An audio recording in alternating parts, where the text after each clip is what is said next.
السلام علیکم ورحمۃ اللہ وبرکاتہ۔ الحمدللہ، آج ہم ایک نہایت بابرکت موضوع دین نہیں چھوڑوں گا کے تحت جمع ہوئے ہیں۔ یہ وہ الفاظ ہیں جو صحابہ کرام رضی اللہ عنہم کی زندگیوں کی ترجمانی کرتے ہیں۔ آج ہم ان عظیم ہستیوں کو یاد کریں گے جنہوں نے دین کی خاطر اپنی جانوں، اپنے گھرانوں، اپنے مال اور اپنی آرام و آسائش کو قربان کر دیا، لیکن ایمان پر سمجھوتا نہ کیا۔ حضرت ابوبکر صدیق رضی اللہ عنہ کی سیرت ہو، یہ حضرت عثمان غنی رضی اللہ عنہ کا عزم، حضرت سعد بن ابی وقاص رضی اللہ عنہ کی ماں کے دباؤ کے باوجود استقامت ہو، یہ حضرت ابو ذر غفاری رضی اللہ عنہ کا جرأت مندانہ اعلان، سب نے ایک ہی پیغام دیا: ایمان کی قیمت جان ہو سکتی ہے، لیکن ایمان پر سودا نہیں ہو سکتا۔ آئیے آج ہم انہی جانثاروں کے تذکرے سے اپنے دلوں کو منور کریں، تاکہ ہمارا عزم بھی وہی ہو جو ان کا تھا: ہم دین نہیں چھوڑیں گے۔ حضرت ابوبکر صدیق رضی اللہ عنہ کہتے ہیں، جب میں یمن میں اپنی خریداری اور تجارتی کام کر چکا تو رخصت ہونے کے وقت اس کے پاس آیا۔ اس وقت اس نے مجھ سے کہا، میری طرف سے چند شعر سن لو جو میں نے اس نبی کی شان میں کہے ہیں۔ اس پر میں نے کہا، اچھی بات ہے، سناؤ۔ تب اس نے مجھے وہ شعر سنائے۔ اس کے بعد جب میں مکہ معظمہ پہنچا تو نبی کریم صلی اللہ علیہ وسلم اپنی نبوت کا اعلان کر چکے تھے۔ فوراً ہی میرے پاس قریش کے بڑے بڑے سردار آئے۔ ان میں زیادہ اہم عقبہ بن ابی معیط، شیبہ، ابو جہل اور ابو البختری تھے۔ ان لوگوں نے مجھ سے کہا، اے ابو بکر، ابو طالب کے یتیم نے دعویٰ کیا ہے کہ وہ نبی ہیں۔ اگر آپ کا انتظار نہ ہوتا تو ہم اس وقت تک صبر نہ کرتے۔ اب جب کہ آپ آ گئے ہیں، ان سے نمٹنا آپ ہی کا کام ہے۔ اور یہ بات انہوں نے اس لیے کہی تھی کہ حضرت ابوبکر صدیق رضی اللہ عنہ نبی کریم صلی اللہ علیہ وسلم کے قریبی دوست تھے۔ ابو بکر رضی اللہ عنہ فرماتے ہیں کہ میں نے اچھے انداز سے ان لوگوں کو ٹال دیا اور خود آپ کے گھر پہنچ کر دروازے پر دستک دی۔ آپ باہر تشریف لائے۔ مجھے دیکھ کر آپ نے ارشاد فرمایا، اے ابو بکر، میں تمہاری اور تمام انسانوں کی طرف اللہ کا رسول بنا کر بھیجا گیا ہوں، اس لیے اللہ تعالیٰ پر ایمان لے آؤ۔ آپ کی بات سن کر میں نے کہا، آپ کے پاس اس بات کا ثبوت ہے؟ آپ نے میری بات سن کر ارشاد فرمایا، اس بوڑھی کے وہ شعر جو اس نے آپ کو سنائے تھے۔ یہ سن کر میں حیران رہ گیا اور بولا، میرے دوست، آپ کو ان کے بارے میں کس نے بتایا؟ آپ نے ارشاد فرمایا، اس عظیم فرشتے نے جو مجھ سے پہلے بھی تمام نبیوں کے پاس آتا رہا ہے۔ حضرت ابوبکر صدیق رضی اللہ عنہ نے عرض کیا، اپنا ہاتھ لائیے، میں گواہی دیتا ہوں کہ اللہ کے سوا کوئی معبود نہیں، اور یہ کہ آپ اللہ کے رسول ہیں۔ آپ میرے ایمان لانے پر بہت خوش ہوئے، مجھے سینے سے لگایا، پھر کلمہ پڑھ کر میں آپ کے پاس سے واپس آ گیا۔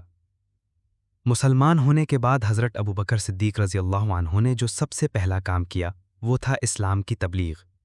انہوں نے اپنے جاننے والوں کو اسلام کا پیغام دیا، انہیں اللہ اور اس کے رسول کی طرف بلایا۔ چنانچہ ان کی تبلیغ کے نتیجے میں حضرت عثمان بن عفان رضی اللہ عنہ مسلمان ہوئے۔ حضرت عثمان رضی اللہ عنہ کے مسلمان ہونے کی خبر ان کے چچا حکم کو ہوئی تو اس نے انہیں پکڑ لیا اور کہا، تو اپنے باپ دادا کا دین چھوڑ کر محمد کا دین قبول کرتا ہے؟ اللہ کی قسم، میں تجھے اس وقت تک نہیں چھوڑوں گا جب تک کہ تو اس دین کو نہیں چھوڑے گا۔ اس کی بات سن کر حضرت عثمان غنی رضی اللہ عنہ نے فرمایا، اللہ کی قسم، میں اس دین کو کبھی نہیں چھوڑوں گا۔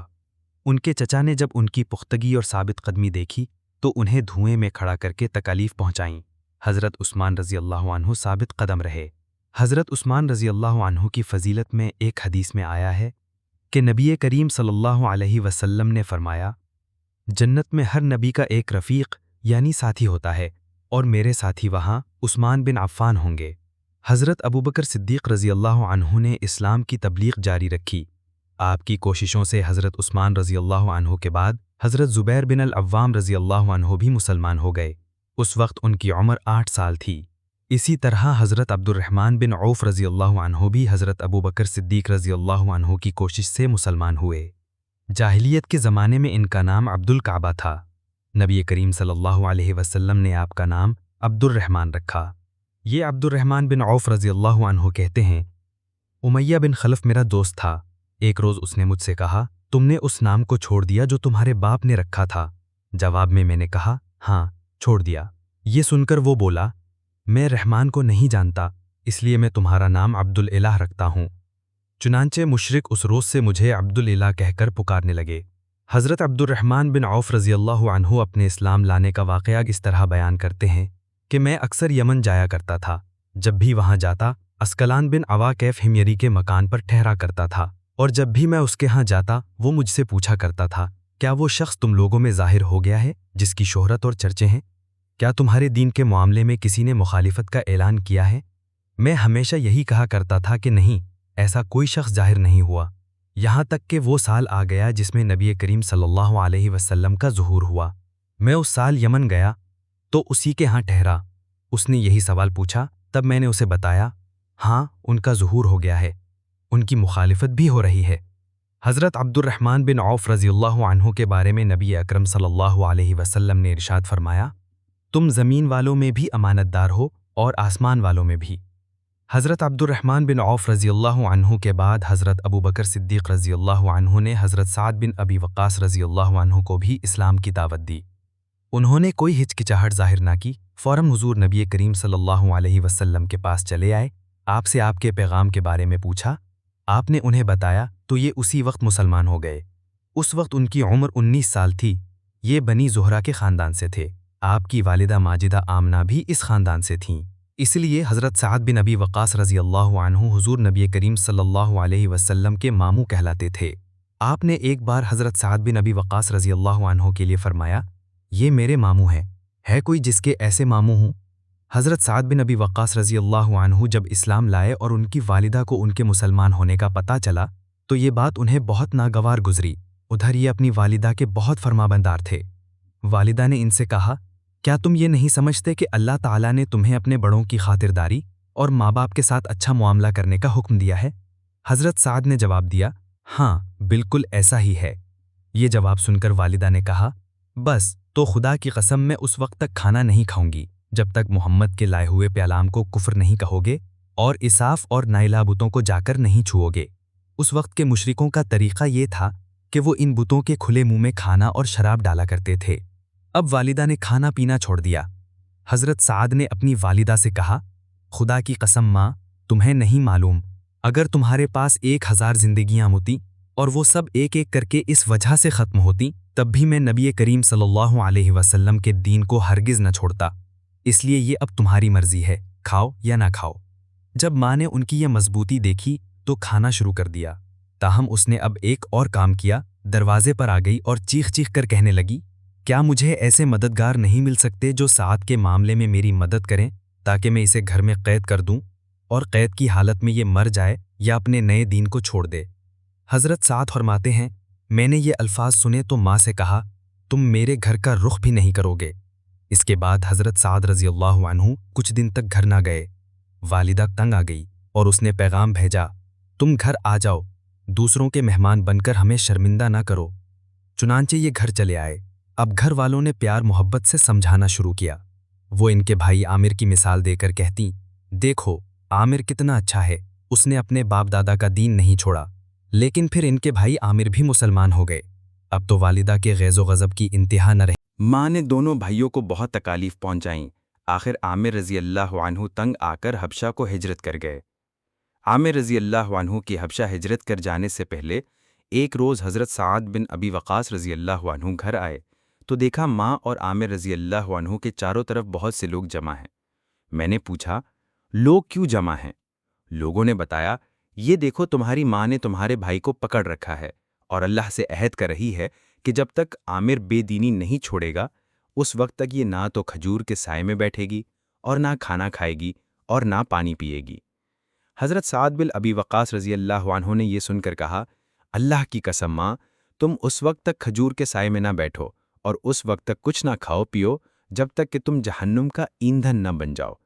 غرض انہوں نے ماں کی کوئی پرواہ نہ کی اور دین پر ڈٹے رہے۔ اسی طرح حضرت ابو بکر صدیق رضی اللہ عنہ کی کوششوں سے حضرت طلحہ تیمی رضی اللہ عنہ بھی اسلام لے آئے۔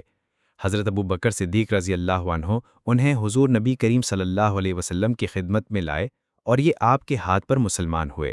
اس کے بعد حضرت ابو بکر صدیق رضی اللہ عنہ اور حضرت طلحہ رضی اللہ عنہ نے اپنے اسلام لانے کا کھل کر اعلان کر دیا۔ ان کا اعلان سن کر نوفل ابن عدویہ نے انہیں پکڑ لیا۔ اس شخص کو قریش کا شیر کہا جاتا تھا۔ اس نے دونوں کو ایک ہی رسی سے باندھ دیا۔ اس کی اس حرکت پر ان کے قبیلے بنو تمیم نے بھی انہیں نہ بچایا۔ اب چونکہ نوفل نے دونوں کو ایک ہی رسی سے باندھا تھا اور دونوں کے جسم آپس میں بالکل ملے ہوئے تھے، اس لیے انہیں قرینین کہا جانے لگا، یعنی ملے ہوئے۔ نوفل بن عدویہ کے ظلم کی وجہ سے نبی کریم صلی اللہ علیہ وسلم فرمایا کرتے تھے، اے اللہ، ابن عدویہ کے شر سے ہمیں بچا۔ حضرت طلحہ رضی اللہ عنہ اپنے اسلام قبول کر لینے کا سبب اس طرح بیان کرتے ہیں، میں ایک مرتبہ بصرہ کے بازار میں گیا۔ میں نے وہاں ایک راہب کو دیکھا۔ وہ اپنی خانقاہ میں کھڑا تھا اور لوگوں سے کہہ رہا تھا، اس مرتبہ حج سے آنے والوں سے پوچھو کیا ان میں کوئی حرم کا باشندہ بھی ہے؟ میں نے آگے بڑھ کر کہا، میں ہوں، حرم کا رہنے والا۔ میرا جملہ سن کر اس نے کہا، کیا احمد کا ظہور ہو گیا ہے؟ میں نے پوچھا، احمد کون؟ تب اس راہب نے کہا، احمد بن عبداللہ بن عبد المطلب، یہ اس کا مہینہ ہے، وہ اس مہینے میں ظاہر ہوگا، وہ آخری نبی ہے، اس کے ظاہر ہونے کی جگہ حرم ہے اور اس کی ہجرت کی جگہ وہ علاقہ ہے جہاں باغات ہیں، سبزہ زار ہیں، اس لیے تم پر ضروری ہے کہ تم اس نبی کی طرف بڑھنے میں پہل کرو۔ اس راہب کی کہی ہوئی بات میرے دل میں نقش ہو گئی۔ میں تیزی کے ساتھ وہاں سے واپس روانہ ہوا اور مکہ پہنچا۔ یہاں پہنچ کر میں نے لوگوں سے پوچھا، کیا کوئی نیا واقعہ بھی پیش آیا ہے؟ لوگوں نے بتایا، ہاں، محمد بن عبداللہ امین نے لوگوں کو اللہ کی طرف دعوت دینا شروع کی ہے۔ ابو بکر نے ان کی پیروی قبول کر لی ہے۔ یہ سنتے ہی میں گھر سے نکلا اور ابو بکر صدیق رضی اللہ عنہ کے پاس پہنچ گیا۔ میں نے انہیں راہب کی ساری بات سنا دی۔ ساری بات سن کر حضرت ابو بکر صدیق رضی اللہ عنہ حضور نبی کریم صلی اللہ علیہ وسلم کی خدمت میں گئے اور آپ کو یہ پورا واقعہ سنایا۔ آپ سن کر بہت خوش ہوئے۔ اسی وقت میں بھی مسلمان ہو گیا۔ یہ حضرت طلحہ رضی اللہ عنہ عشرہ مبشرہ میں سے ہیں، یعنی جن صحابہ کرام رضی اللہ عنہم نے نبی کریم صلی اللہ علیہ وسلم کو دنیا میں ہی جنت کی بشارت دی، ان میں سے ایک ہیں۔ اسی طرح حضرت ابو بکر صدیق رضی اللہ عنہ کی کوششوں سے جن صحابہ کرام رضی اللہ عنہم نے کلمہ پڑھا، ان میں سے 5 عشرہ مبشرہ میں شامل ہیں۔ وہ یہ ہیں، حضرت زبیر، حضرت عثمان، حضرت طلحہ، حضرت عبد الرحمن رضی اللہ عنہم۔ بعض نے ان میں چھٹے صحابی کا بھی اضافہ کیا ہے، وہ ہیں حضرت ابو عبیدہ بن جراح رضی اللہ عنہ۔ ان حضرات میں حضرت ابو بکر، حضرت عثمان، حضرت عبد الرحمن اور حضرت طلحہ رضی اللہ عنہم کپڑے کے تاجر تھے۔ حضرت زبیر جانور ذبح کرتے تھے اور حضرت سعد تیر بنانے کا کام کرتے تھے۔ ان کے بعد حضرت عبداللہ بن مسعود رضی اللہ عنہ ایمان لائے۔ وہ اپنے اسلام لانے کا واقعہ یوں بیان کرتے ہیں، میں ایک دن عقبہ بن ابی معیط کے خاندان کی بکریاں چرا رہا تھا۔ اسی وقت رسول اللہ صلی اللہ علیہ وسلم وہاں آ گئے۔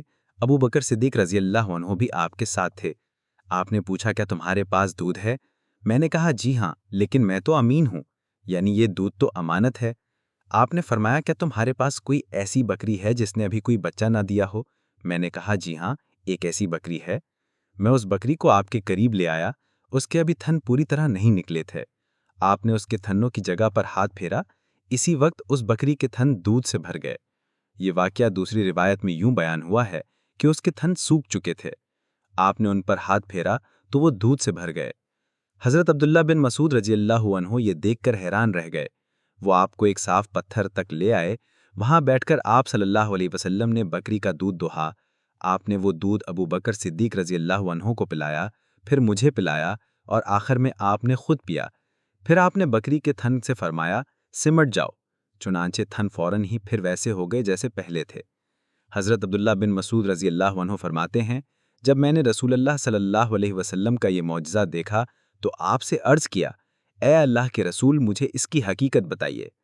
آپ نے یہ سن کر میرے سر پر ہاتھ پھیرا اور فرمایا، اللہ تم پر رحم فرمائے، تم تو جانکار ہو۔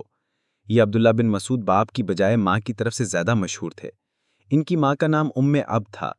ان کا قد بہت چھوٹا تھا، نہایت دبلے پتلے تھے۔ ایک مرتبہ صحابہ ان پر ہنسنے لگے تو آپ نے ارشاد فرمایا، عبداللہ اپنے مرتبے کے لحاظ سے ترازو میں سب سے بھاری ہیں۔ انہی کے بارے میں نبی کریم صلی اللہ علیہ وسلم نے ارشاد فرمایا تھا، اپنی امت کے لیے میں بھی اسی چیز پر راضی ہو گیا جس پر ابن عبد یعنی عبداللہ بن مسعود راضی ہو گئے، اور جس چیز کو عبداللہ بن مسعود نے امت کے لیے ناگوار سمجھا، میں نے بھی اس کو ناگوار سمجھا۔ آپ ان کی بہت عزت کرتے تھے، انہیں اپنے قریب بٹھایا کرتے تھے، ان سے کسی کو چھپایا نہیں کرتے تھے، اسی لیے یہ آپ کے گھر میں آتے جاتے تھے۔ یہ نبی کریم کے آگے آگے یا ساتھ ساتھ چلا کرتے تھے۔ آپ جب غسل فرماتے تو یہی پردے کے لیے چادر تان کر کھڑے ہوتے تھے۔ آپ جب سو جاتے تو یہی آپ کو وقت پر جگایا کرتے تھے۔ اسی طرح جب آپ کہیں جانے کے لیے کھڑے ہوتے تو حضرت عبداللہ بن مسعود رضی اللہ عنہ آپ کو جوتے پہناتے تھے۔ پھر جب آپ کہیں پہنچ کر بیٹھ جاتے تو یہ آپ کے جوتے اٹھا کر اپنے ہاتھ میں لے لیا کرتے تھے۔ ان کی انہی باتوں کی وجہ سے بعض صحابہ کرام رضی اللہ عنہم میں مشہور تھا کہ یہ رسول اللہ صلی اللہ علیہ وسلم کے گھرانے والوں میں سے ہیں۔ انہیں آپ صلی اللہ علیہ وسلم نے جنت کی بشارت دی تھی۔ حضرت عبداللہ بن مسعود رضی اللہ عنہ فرمایا کرتے تھے، دنیا تمام کی تمام غموں کی پونجی ہے، اس میں اگر کوئی خوشی ہے تو وہ صرف وقتی فائدے کے طور پر ہے۔ حضرت عبداللہ بن مسعود رضی اللہ عنہ کے بعد حضرت ابو ذر غفاری رضی اللہ عنہ ایمان لائے۔ حضرت ابو ذر غفاری رضی اللہ عنہ اپنے اسلام لانے کا واقعہ بیان کرتے ہوئے فرماتے ہیں کہ حضرت صلی اللہ علیہ وسلم پر وحی آنے سے بھی 3 سال پہلے سے میں اللہ تعالیٰ کے لیے نماز پڑھا کرتا تھا، اور جس طرف اللہ تعالیٰ میرا رخ کر دیتے میں اسی طرف چل پڑتا تھا۔ اسی زمانے میں ہمیں معلوم ہوا کہ مکہ معظمہ میں ایک شخص ظاہر ہوا ہے، اس کا دعویٰ ہے کہ وہ نبی ہے۔ یہ سن کر میں نے اپنے بھائی انیس سے کہا کہ تم اس شخص کے پاس جاؤ، اس سے بات چیت کرو اور آ کر مجھے اس بات چیت کے بارے میں بتاؤ۔ چنانچہ انیس نے نبی کریم صلی اللہ علیہ وسلم سے ملاقات کی۔ جب وہ واپس آئے تو میں نے ان سے آپ صلی اللہ علیہ وسلم کے بارے میں پوچھا۔ انہوں نے بتایا کہ اللہ کی قسم میں ایک ایسے شخص کے پاس سے آ رہا ہوں جو اچھائیوں کا حکم دیتا ہے اور برائیوں سے روکتا ہے، اور ایک روایت میں ہے کہ میں نے تمہیں اسی شخص کے دین پر پایا ہے۔ اس کا دعویٰ ہے کہ اسے اللہ نے رسول بنا کر بھیجا ہے۔ میں نے اس شخص کو دیکھا کہ وہ نیکی اور بلند اخلاق کی تعلیم دیتا ہے۔ میں نے پوچھا کہ لوگ اس کے بارے میں کیا کہتے ہیں؟ انیس نے بتایا، لوگ اس کے بارے میں کہتے ہیں کہ یہ کاہن اور جادوگر ہے، مگر اللہ کی قسم وہ شخص سچا ہے اور وہ لوگ جھوٹے ہیں۔ یہ تمام باتیں سن کر میں نے کہا، بس کافی ہے، میں خود جا کر ان سے ملتا ہوں۔ انیس نے فوراً کہا، ضرور جا کر ملو، مگر مکہ والوں سے بچ کر رہنا۔ چنانچہ میں نے اپنے موزے پہنے، لاٹھی ہاتھ میں لی اور روانہ ہو گیا۔ جب میں مکے پہنچا تو میں نے لوگوں کے سامنے ایسا ظاہر کیا جیسے میں اس شخص کو جانتا ہی نہیں اور اس کے بارے میں پوچھنا بھی پسند نہیں کرتا۔ میں 1 ماہ تک مسجد حرام میں ٹھہرا رہا۔ میرے پاس سوائے زمزم کے کھانے کو کچھ نہیں تھا۔ اس کے باوجود میں زمزم کی برکت سے موٹا ہو گیا۔ میرے پیٹ کی سلوٹیں ختم ہو گئیں۔ مجھے بھوک کا بالکل احساس نہیں ہوتا تھا۔ ایک رات جب حرم میں کوئی طواف کرنے والا نہیں تھا، اللہ کے رسول ایک ساتھی ابو بکر رضی اللہ عنہ کے ساتھ وہاں آئے اور بیت اللہ کا طواف کرنے لگے۔ اس کے بعد آپ نے اور آپ کے ساتھی نے نماز پڑھی۔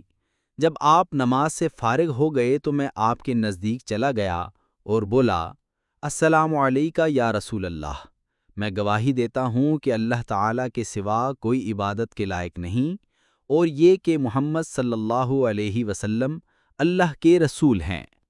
میں نے محسوس کیا حضور نبی کریم صلی اللہ علیہ وسلم کے چہرے پر خوشی کے آثار نمودار ہو گئے۔ پھر آپ نے مجھ سے پوچھا، تم کون ہو؟ میں نے جواب میں کہا، جی میں غفار قبیلے کا ہوں۔ آپ نے پوچھا، یہاں کب سے آئے ہوئے ہو؟ میں نے عرض کی، 30 دن اور 30 راتوں سے یہاں ہوں۔ آپ نے پوچھا، تمہیں کھانا کون کھلاتا ہے؟ میں نے عرض کی، میرے پاس سوائے زمزم کے کوئی کھانا نہیں، اس کو پی پی کر میں موٹا ہو گیا ہوں، یہاں تک کہ میرے پیٹ کی سلوٹیں تک ختم ہو گئی ہیں اور مجھے بھوک کا بالکل احساس نہیں ہوتا۔ آپ نے فرمایا، مبارک ہو، یہ زمزم بہترین کھانا اور ہر بیماری کی دوا ہے۔ زمزم کے بارے میں احادیث میں آتا ہے کہ اگر تم آب زمزم کو اس نیت سے پیو کہ اللہ تعالیٰ تمہیں اس کے ذریعے شفا عطا فرمائے تو اللہ تعالیٰ شفا عطا فرماتا ہے، اور اگر اس نیت سے پیا جائے کہ اس کے ذریعے پیٹ بھر جائے اور بھوک نہ رہے تو آدمی شکم سیر ہو جاتا ہے، اور اگر اس نیت سے پیا جائے کہ پیاس کا اثر باقی نہ رہے تو پیاس ختم ہو جاتی ہے۔ اس کے ذریعے اللہ تعالیٰ نے اسماعیل علیہ السلام کو سیراب کیا تھا۔ ایک حدیث میں آتا ہے کہ جی بھر کر زمزم کا پانی پینا اپنے آپ کو نفاق سے دور کرنا ہے، اور ایک حدیث میں ہے کہ ہم میں اور منافقوں میں یہ فرق ہے کہ وہ لوگ زمزم سے سیرابی حاصل نہیں کرتے۔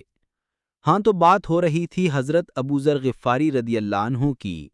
کہا جاتا ہے ابو ذر غفاری اسلام میں وہ پہلے آدمی ہیں جنہوں نے آپ صلی اللہ علیہ وسلم کو اسلامی سلام کے الفاظ کے مطابق سلام کیا تھا۔ ان سے پہلے کسی نے آپ کو ان الفاظ میں سلام نہیں کیا تھا۔ اب ابو ذر رضی اللہ عنہ نے آپ صلی اللہ علیہ وسلم سے اس بات پر بیعت کی کہ اللہ تعالیٰ کے معاملے میں وہ کسی ملامت کرنے والے کی ملامت سے نہیں گھبرائیں گے، اور یہ کہ ہمیشہ حق اور سچی بات کہیں گے، چاہے حق سننے والے کے لیے کتنا ہی کڑوا کیوں نہ ہو۔ یہ حضرت ابو ذر غفاری حضرت ابو بکر صدیق رضی اللہ عنہ کی وفات کے بعد ملک شام کے علاقے میں ہجرت کر گئے تھے۔ پھر حضرت عثمان رضی اللہ عنہ کی خلافت میں انہیں شام سے واپس بلا لیا گیا تھا، اور پھر یہ ربضہ کے مقام پر آ کر رہنے لگے تھے۔ ربضہ کے مقام پر ہی ان کی وفات ہوئی تھی۔ ان کے ایمان لانے کے بارے میں ایک روایت یہ ہے کہ جب یہ مکہ معظمہ آئے تو ان کی ملاقات حضرت علی رضی اللہ عنہ سے ہوئی تھی، اور حضرت علی رضی اللہ عنہ نے ہی ان کو آپ صلی اللہ علیہ وسلم سے ملوایا تھا۔ ابو ذر رضی اللہ عنہ کہتے ہیں بیعت کرنے کے بعد نبی کریم صلی اللہ علیہ وسلم انہیں ساتھ لے گئے۔ ایک جگہ حضرت ابو بکر صدیق رضی اللہ عنہ نے ایک دروازہ کھولا، ہم اندر داخل ہوئے۔ ابو بکر صدیق نے ہمیں انگور پیش کیے۔ اس طرح یہ پہلا کھانا تھا جو میں نے مکے میں آنے کے بعد کھایا تھا۔ اس کے بعد نبی صلی اللہ علیہ وسلم نے ان سے فرمایا، اے ابو ذر، اس معاملے کو ابھی چھپائے رکھنا، اب تو تم اپنی قوم میں واپس جاؤ اور انہیں بتاؤ تاکہ وہ لوگ میرے پاس آ سکیں۔ پھر جب تمہیں معلوم ہو کہ ہم نے خود اپنے معاملے کا کھلم کھلا اعلان کر دیا ہے تو اس وقت تم ہمارے پاس آ جانا۔ آپ کی بات سن کر ابو ذر غفاری رضی اللہ عنہ بولے، قسم ہے اس ذات کی جس نے آپ کو سچائی دے کر بھیجا ہے، میں ان لوگوں کے درمیان کھڑے ہو کر پکار کر اعلان کروں گا۔ حضرت ابو ذر کہتے ہیں، میں ایمان لانے والے دیہاتی لوگوں میں سے 5واں آدمی تھا۔ غرض جس وقت قریش کے لوگ حرم میں جمع ہوئے، انہوں نے بلند آواز میں چلا کر کہا، میں گواہی دیتا ہوں سوائے اللہ کے کوئی معبود نہیں، اور میں گواہی دیتا ہوں کہ محمد اللہ کے رسول ہیں۔ بلند آواز میں یہ اعلان سن کر قریشیوں نے کہا، اس بد دین کو پکڑ لو۔ انہوں نے حضرت ابو ذر رضی اللہ عنہ کو پکڑ لیا اور بے انتہا مارا۔ ایک روایت میں الفاظ یہ ہیں، وہ لوگ ان پر چڑھ دوڑے، پوری قوت سے انہیں مارے لگے، یہاں تک کہ وہ بے ہوش ہو کر گر پڑے۔ اس وقت حضرت عباس رضی اللہ عنہ درمیان میں آ گئے۔ وہ ان پر جھک گئے اور قریشیوں سے کہا، تمہارا برا ہو، کیا تمہیں معلوم نہیں کہ یہ شخص غفار قبیلے سے ہے؟ ان کا علاقہ تمہاری تجارت کا راستہ ہے۔ ان کے کہنے کا مطلب یہ تھا کہ غفار کے لوگ تمہارا راستہ بند کر دیں گے۔ اس پر ان لوگوں نے انہیں چھوڑ دیا۔ ابو ذر فرماتے ہیں، اس کے بعد میں زمزم کے کنویں کے پاس آیا، اپنے بدن سے خون دھویا۔ اگلے دن پھر میں نے اعلان کیا، میں گواہی دیتا ہوں اللہ کے سوا کوئی عبادت کے لائق نہیں، اور محمد صلی اللہ علیہ وسلم اللہ کے رسول ہیں۔ انہوں نے پھر مجھے مارا۔ اس روز بھی حضرت عباس رضی اللہ عنہ نے ہی مجھے ان سے چھڑوایا۔ پھر میں وہاں سے واپس ہوا اور اپنے بھائی انیس کے پاس آیا۔ محترم سامعین کرام، ہم نے سنا کہ کس طرح حضرت ابو بکر رضی اللہ عنہ نے اسلام کی دعوت کا آغاز کیا۔ حضرت عثمان رضی اللہ عنہ نے ظلم سہ کر بھی دین کو تھامے رکھا۔ حضرت سعد رضی اللہ عنہ نے اپنی ماں کے سامنے بھی دین پر ثابت قدمی دکھائی، اور حضرت ابو ذر رضی اللہ عنہ نے قریش کے تشدد کے باوجود کلمہ حق بلند آواز میں پکارا۔ یہ تمام واقعات ہمیں یہی سبق دیتے ہیں کہ دین اسلام کوئی وقتی وابستگی نہیں، بلکہ یہ ایک دائمی عہد ہے جو اللہ اور اس کے رسول صلی اللہ علیہ وسلم سے کیا گیا ہے۔ ہمارا بھی یہ عہد ہونا چاہیے کہ چاہے دنیا کتنی ہی کشش دکھائے، حالات کتنے ہی مشکل ہو جائیں، ہم اپنے دین پر قائم رہیں گے، کیونکہ دین چھوڑ دینا گویا اپنی آخرت کھو دینا ہے۔ اللہ تعالیٰ ہمیں صحابہ کرام رضی اللہ عنہم کی استقامت و وفاداری کا حصہ عطا فرمائے اور ہمیں اس پیغام پر زندہ رکھے کہ ہم دین نہیں چھوڑیں گے۔ جزاکم اللہ خیراً، والسلام علیکم ورحمۃ اللہ وبرکاتہ۔